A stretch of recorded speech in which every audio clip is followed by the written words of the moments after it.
नमस्कार मित्रों, सही आशा के YouTube चैनल पर आपका स्वागत है।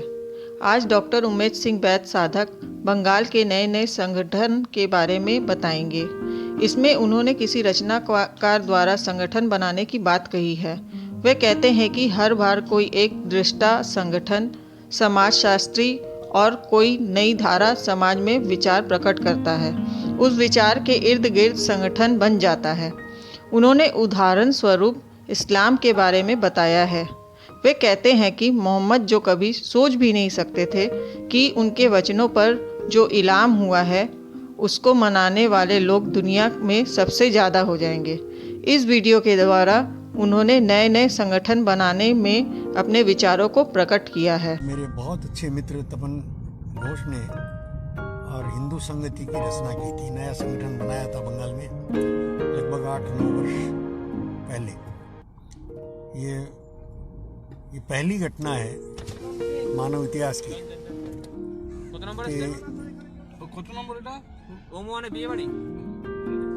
कि एक रचनाकार ने अपना एक संगठन बनाया और संगठन बनाकर अपने हाथ से उसको बंद कर दिया और ये कहकर बंद कर दिया कि उनका जो टारगेट था वो पूरा हो गया। अक्सर नहीं, हर बार ये होता है कि कोई एक दृष्टा, कोई एक संगठन, कोई एक समाजशास्त्री और कोई नई धारा समाज में कहता है, नया विचार कहता है। उस विचार के इर्द गिर्द कोई एक समूह, संगठन बन जाता है।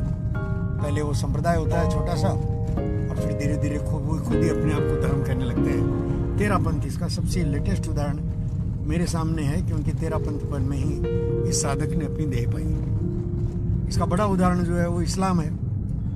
इस्लाम जिसने बनाया ये मोहम्मद साहब, वो कभी सोच ही नहीं सकते थे कि उनके कहने से या उनके वचनों पर उनको जो इल्हाम हुआ है उसको मानने वाले दुनिया में सबसे ज़्यादा संख्या में हो जाएंगे। वो नहीं सोच सकते थे। वो क्यों नहीं सोच सकते थे कि देखिए, उनकी कद्र बढ़ाई उनकी पत्नी ने। उनकी पत्नी ने उनको समझा और उनकी पत्नी उनकी मालकिन थी खदीजा। वो अपनी मालकिन के स्वामी भक्त नौकर थे। अब ये उसी देश में हो सकता है कि जिस महिला के नीचे नौकरी कर रहे हो, काम कर रहे हो, विधवा थी खदीजा। और विधवा थी कि छोड़ी हुई थी ये मुझे ठीक से नहीं पता है, पर सिंगल थी। तो उसने अपने नौकर की कही बातों को, और उसको कुछ चमत्कारिक लगी, उसको स्वीकार हुई और उसने उसको सामाजिक प्रतिष्ठा दिलाने के लिए अपने नाम के साथ जोड़ लिया, शादी कर ली। अपने नाम के साथ जुड़ते ही, और होता है ना, प्रतिष्ठित व्यक्ति के साथ नाम जुड़ते ही फिर उसकी बात सुनी जाने लगती है। खदीजा ने यही किया, उसको सामाजिक मान दिलाया, शादी की, और वहां से मोहम्मद साहब के जो वचन थे उसको मानने वालों की संख्या बढ़ती गई।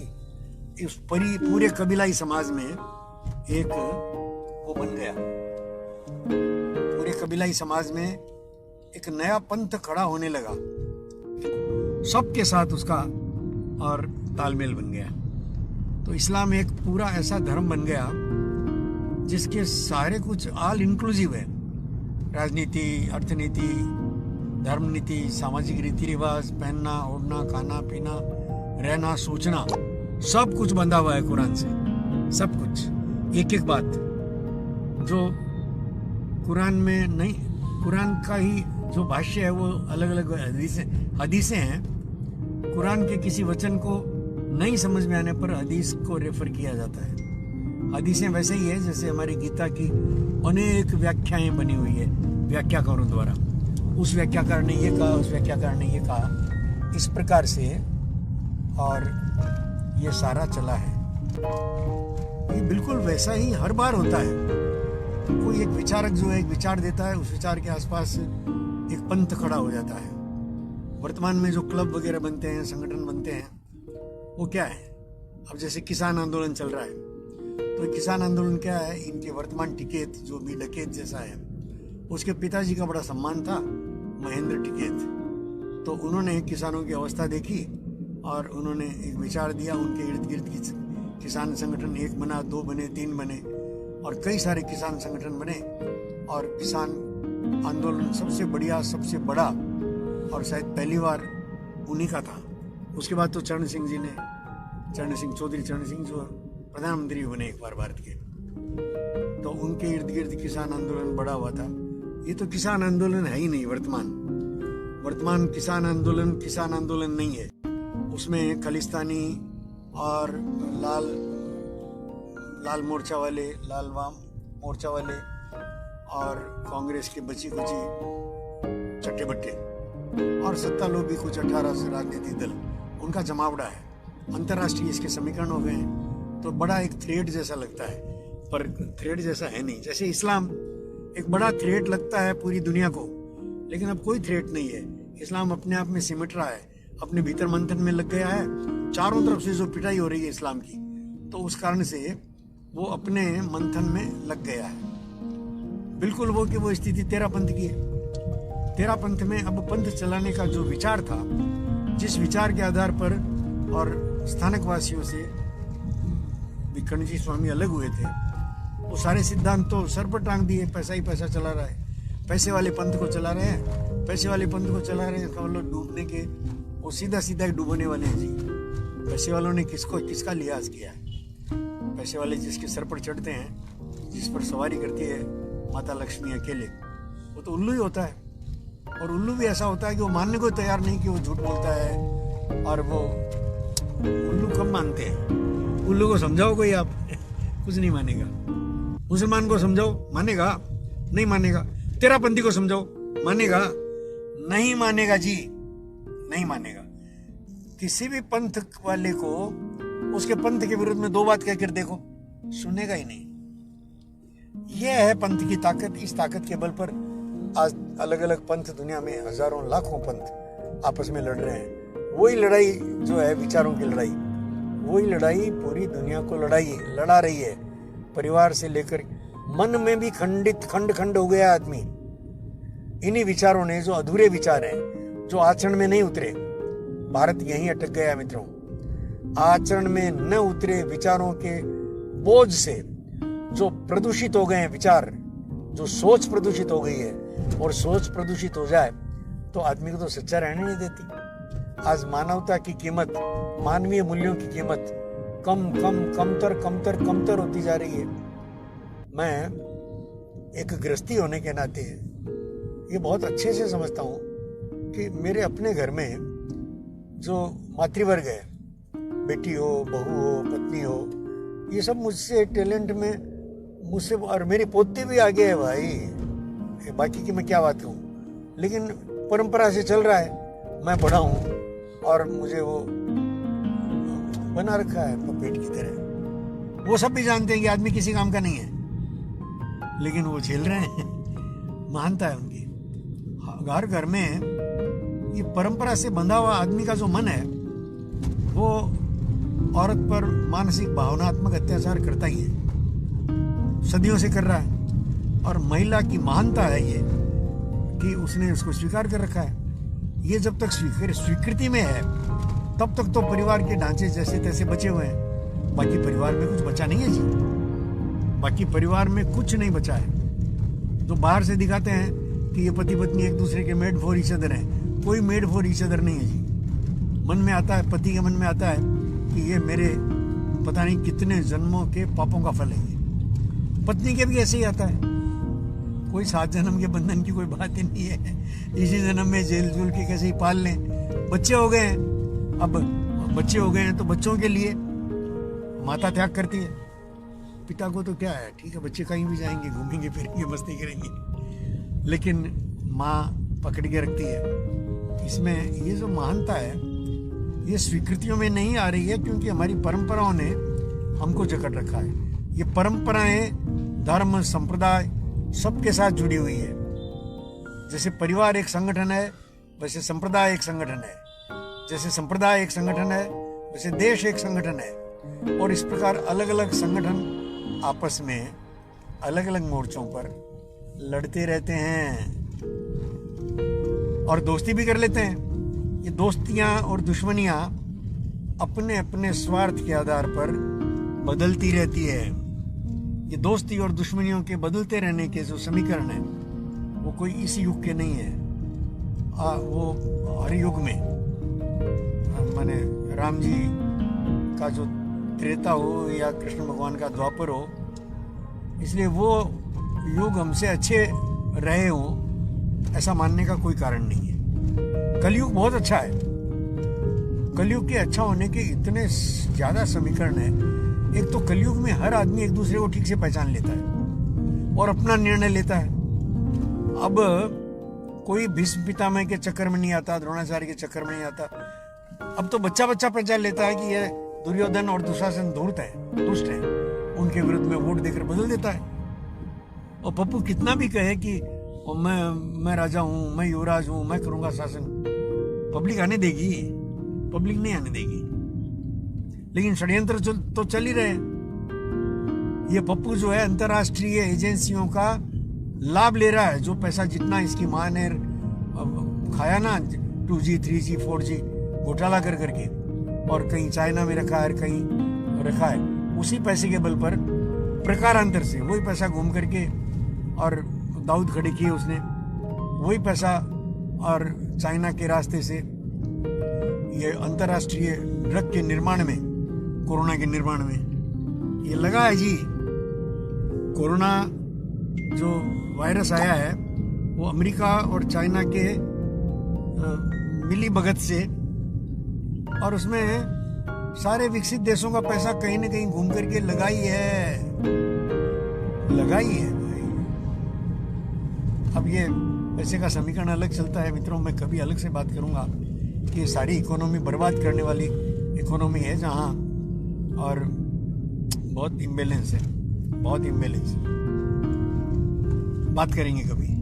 अभी जो विषय है वो विषय ये है कि हम इस पूरी आपाधापी में जो हमारे मन से लेकर के पूरे विश्व तक मची हुई है उसमें, और उत्सव कर लेते हैं, पार्टीज मना लेते हैं, शादियां कर लेते हैं, नाच लेते हैं, गा लेते हैं। तो मित्रों, इस आपाधापी के बीच ये राग रंग मस्तियां, खान पान, नाच गाना, इतना बढ़िया खाना, इतने बढ़िया लोग, इतने टैलेंटेड लोग, बच्चों के साथ बात करके एकदम बाग हो जाता है जी। और नया सोच रहे हैं, नया कर रहे हैं, और सबके सपने पाल रहे हैं। छोटे बच्चों को 10 साल के 8 साल के बच्चे की आंखों में और बड़े सपने दिखाई देते हैं, बड़े सपने दिखाई देते हैं। तो बहुत आनंद लगता है कि आने वाला समय जो है वो न सिर्फ लड़कियों का है, अभी वर्तमान का समय भी लड़कियों का है। आने वाला मतलब मैं बहुत दूर भविष्य की बात नहीं करता हूँ। अभी लड़कियां कितना उनको पहचान करके जिसने स्वीकार करके जो आगे बढ़ गई, वो अपने अपने क्षेत्र में झंडे गाड़ी रही है। मेरे आसपास तो कितनी लड़कियां कितना आगे बढ़ी हुई है। एक तो मेरे पीछे ही बैठी है, डॉक्टर मनक है, बहुत यशस्वी डॉक्टर है, अपने आप को लो प्रोफाइल में रखती है। इनके पति मेरे अच्छे मित्र हैं, वो भी सर्जन है, और हमारी जो बगदीदी है मुख्यमंत्री बंगाल की, उसकी पर्सनल टीम के डॉक्टरों में उनका शुमार है। वो अकेले मारवाड़ी हैं, अकेले राजस्थानी हैं, सब बंगाली हैं उनके उसकी उस टीम में। तो अपनी प्रतिभा के बल पर है। लेकिन मैं बहुत बार देखता हूँ कि ये जो डॉक्टर मनक मेरे पीछे बैठी सुन रही होगी या सो रही होगी, उनकी प्रतिभा ज्यादा है, कितना बढ़िया खाना बनाती है। तो ये जो समय है वो एक तो महिलाओं का है, दूसरा भारत का है, और भारत को इसीलिए माता कहा है।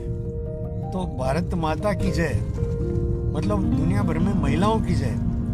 बाइडेन की टीम में जो भारतीय मूल के लोग हैं 20-21, उसमें से 13-14 महिलाएं हैं। ये बहुत बड़ी बात है। आज अमेरिका अभी भी और आर्थिक और सामरिक दृष्टि से विश्व का नेतृत्व दे रहा है, नेतृत्व में है।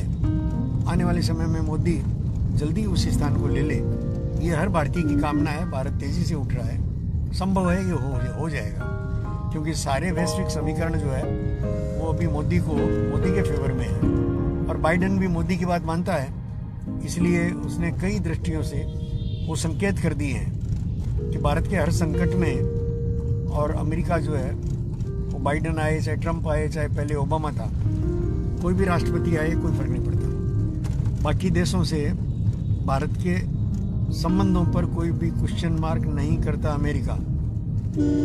और स्वतंत्र भारत की विदेश नीति पहली बार आई है, तो ये समय जो है ये भारत का है, तेजी से काम करने का है। उसी अनुरूप प्रतिभाएं मैं अपने आसपास देखता हूँ, छोटे बच्चों में, और मेरे आसपास खूब हर्ष देने वाले टैलेंटेड बच्चे बहुत, सब सब सब सब सब। तो ये इसका प्रयोजन और कारण क्या है, इस पर थोड़ी सी चर्चा करके, इतनी बात मैंने क्यों कही आपसे, अब मैं आपको बता रहा हूं कि राज क्या है। देखिए, हम बहुत बार कह लेते हैं कि बहुत खराब टाइम है, आदमी को आदमी पर भरोसा नहीं रहा, और दुख ही दुख है, और किस तरफ जाएं, उलझन ही उलझन है। नो, ये बहुत अच्छा टाइम है। हम जिस युग में रह रहे हैं, इससे बढ़िया युग पहले कभी नहीं था, सतयुग भी नहीं था। इतना फास्ट हमारी समस्याएं खत्म हो रही है। विज्ञान के नए नए उपकरण जो है वो हमको आध्यात्मिक रहस्य खोलने में, भेद खोलने में बहुत आराम से मदद कर रहे हैं, आराम से। ये दुनिया के लिए जो समस्या बना हुआ है, क्वांटम थ्योरी और क्वांटम मैकेनिज्म, मैं आजकल देखता हूँ कि मेरे पास जो तीसरी पीढ़ी के बच्चे बैठते हैं, 10, 11, 12, 13 साल के, लड़कियां और लड़के दोनों। लड़के तो भागते हैं इस विषय से, लड़के भागते हैं कि हमको तो अपना ही वो करना, लेना। लड़कियां सुनती है, वो सुनती है, और मुझे ऐसा लगता है कि वो समझ रही हैं। ऑनलाइन भी मेरे जो व्याख्यान चलते हैं, क्वांटम पर 6 व्याख्यान हो गए, और any day in this month, फरवरी में, और मेरे बचे हुए 2 व्याख्यान वो मांगेंगे, और मैं भूल ही गया हूँ कि क्वांटम एनर्जी पर पहले मैंने 2 व्याख्यानों में क्या कह दिया। और मैं इस तकनीक के नए से नए और सॉफ्टवेयर पर काम कर रहा हूँ। जैसे ट्विटर ने अभी भारत को चुनौती दे दी, ट्विटर ने आंख दिखा दी भारत सरकार को, उसी वक्त मैंने ट्विटर को छोड़ा और कू ज्वाइन की। तो मैंने देखा कि कू तो बहुत बढ़िया बनाया है ये भारत ने, और ट्विटर से भी ज़्यादा फास्ट, ट्विटर से ज़्यादा उसमें और सुविधाएं हैं, ईजी है। मुझे 5 दिन मात्र हुए हैं, और मैं समझता हूँ 20 पोस्ट मेरी हो गई है। ये सारी पोस्ट मेरी कू पर जाएगी मित्रों। अभी जो मैं आपसे बतिया रहा हूँ, और जिसको ये 3 लोग 4 लोग सुन रहे हैं, पान सिंह जी, स्वामीनाथ जी पांडे और बाना जी, थैंक यू बाना जी। तो ये सारा मेरा कू पर चढ़ेगा। नई टेक्निक में गूगल का भी ऑल्टरनेटिव आ रहा है, गूगल अर्थ और गूगल सर्च दोनों। तो ये अपनेपन के साथ, स्वदेशी के साथ, और ये स्वावलंबी भारत और आत्म स्वाभिमानी भारत, और क्या क्या नाम शब्द दिए हैं जिसको ऑक्सफोर्ड डिक्शनरी ने स्वीकार किया है। आत्म स्वतंत्रता क्या शब्द है। ये समय बहुत अच्छा है। ये समय जो है वो बहुत फास्ट है।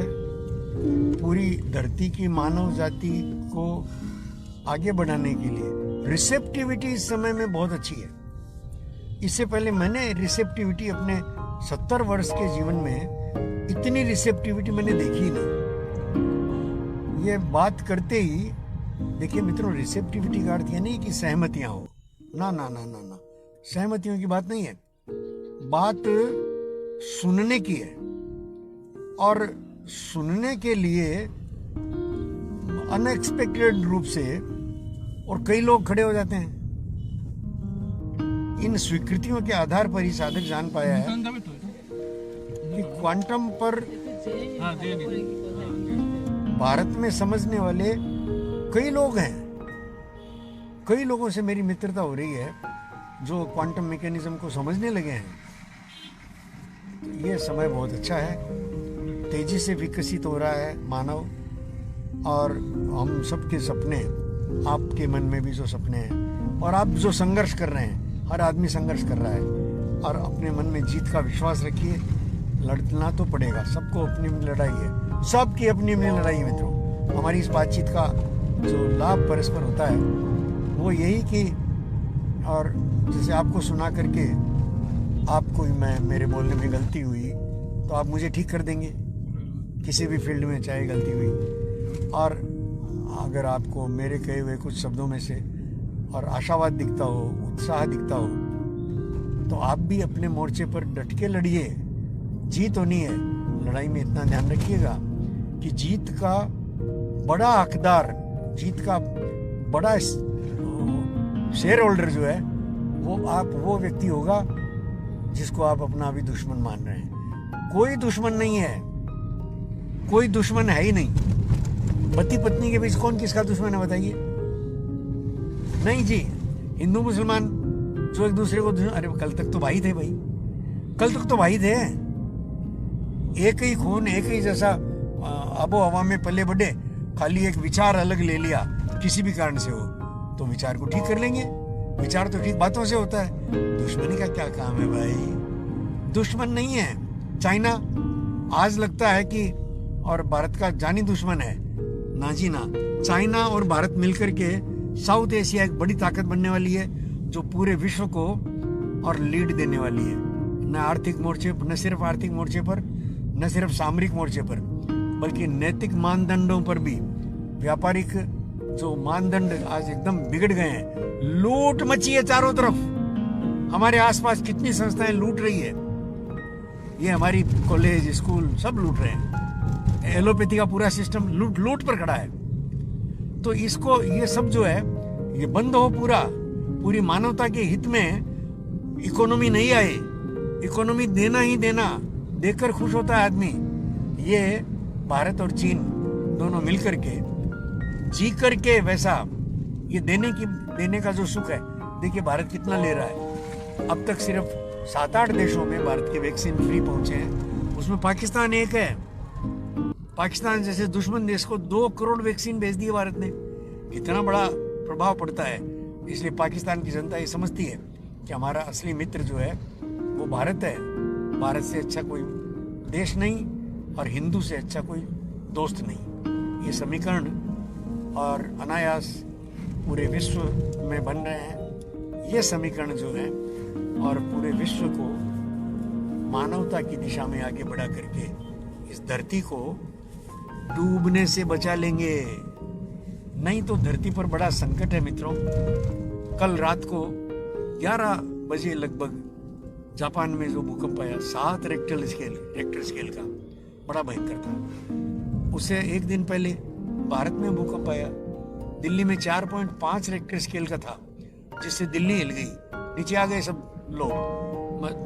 ऊपर बड़ी बड़ी मीनारें जो हैं वो ऐसे डोलने लगी जैसे झूला डोलता है, और सामान गिरने लगा और सब हो गया। जबकि वास्तविक जो झटके हैं वो तो पंजाब होते हुए जम्मू कश्मीर और अफगानिस्तान और ताजिकिस्तान में लगे थे। ताजिकिस्तान में रेक्टर स्केल पर 6.5 पैमाना आ रहा था।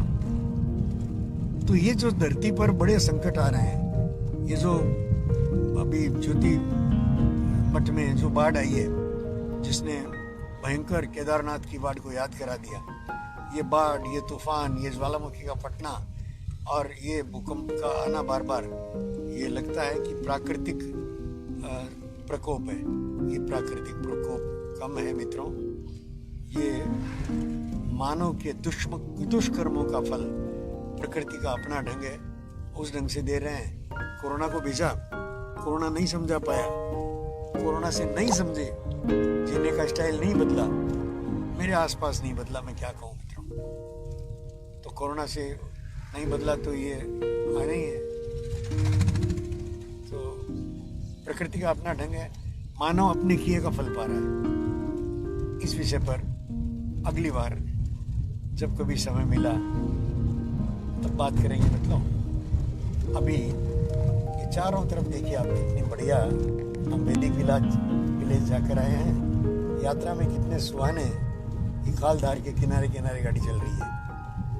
और ये कलकत्ता बहुत सुंदर, बंगाल से श्यामला भूमि। और